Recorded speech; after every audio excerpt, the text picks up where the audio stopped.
Hello everyone, I am Anukriti and welcome back to my YouTube channel. So आज हम deal करने वाले हैं आईपीसी का बहुत ही इंटरेस्टिंग सेक्शन और स्टूडेंट का most favourite section, that is theft and extortion. So चलिए स्टार्ट करते हैं थेफ्ट से। So theft is given under section 378 of IPC and 303 of Bharatiya Nyaya Samhita. Theft का हिंदी में मतलब होता है चोरी करना। क्या हम चोरी किसी भी चीज की कर सकते हैं? जी नहीं। डिफरेंसेस हमें कई सारे पॉइंट ऑफ व्यू से देखने होते हैं, like ownership, consent, the way the offence has been committed and type of property. समझते हैं बेयर एक्ट की लैंग्वेज से। मैंने सेक्शन को पॉइंट्स में डिवाइड किया हुआ है ताकि इजिली समझ में आए। Number one point is whoever intending to take dishonestly any movable property. Now underline this word dishonestly. सबसे पहले थेफ्ट में हमारा डिसऑनेस्ट इंटेंशन का होना बहुत ही इंपॉर्टेंट है। अगर मैंने कोई काम गुड फेथ में नहीं किया है, कोई एक्ट मैंने गुड फेथ में नहीं किया है, हमारा उसमें डिसऑनेस्ट इंटेंशन है, तो उसको हम थेफ्ट बोलेंगे।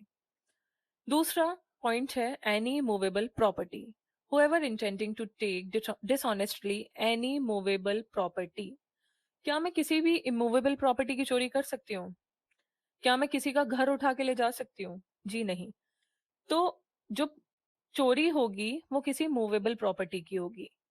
लाइक मैंने किसी की ज्वेलरी चोरी कर ली, मैंने किसी के गहने चोरी कर लिए, या फिर मैंने किसी का कोई सामान चोरी कर लिया, सो थेफ्ट उसको कहा जाएगा। Number third point is out of the possession of any person. So वो चीज, वो प्रॉपर्टी पोजेशन से बाहर जानी चाहिए, कब्जे से बाहर जानी चाहिए। इसमें ओनरशिप का कोई रोल नहीं होता है। Number fourth point is without the person consent. अगर मैंने कंसेंट दे दिया तो वो चोरी मानी ही नहीं जाएगी। So moving on to the next section, that is extortion.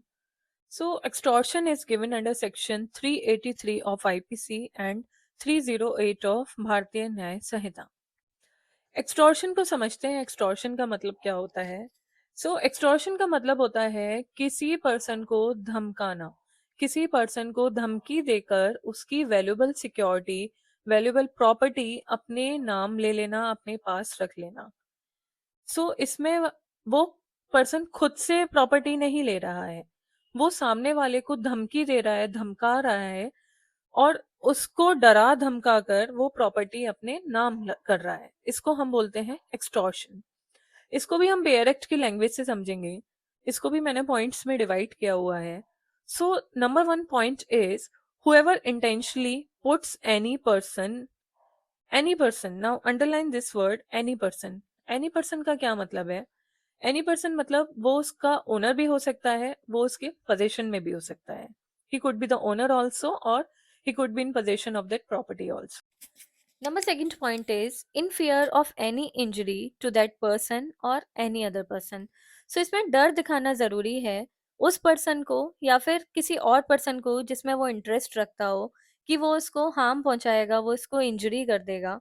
The number fourth point is and thereby dishonestly induces that person so put in fear to deliver any person any property.